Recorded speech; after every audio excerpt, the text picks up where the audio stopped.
Superman stands for hope, and no one knows that better than Grant Morrison. The prolific and acclaimed comic book author has had a long career crafting stories around Superman and his quest for truth, justice, and the American way.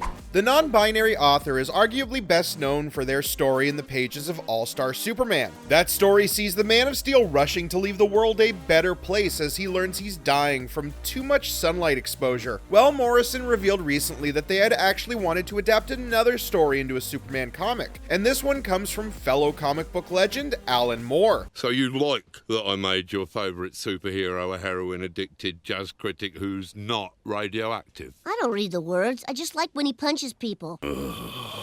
Moore needs no introduction when it comes to his works. From Watchmen to The Killing Joke, Moore has changed the course of comics for decades. However, one of his works is fairly obscure to everyone but Grant Morrison. Moore wrote an issue of Wildstorm Spotlight, a comic anthology series centering around the characters of Image's Wildstorm universe. Moore's issue revolved around the hero Magestros. Titled The Big Chill, the story follows the Wildstorm hero as he finds himself billions of years in the future, fighting the heat death of the universe.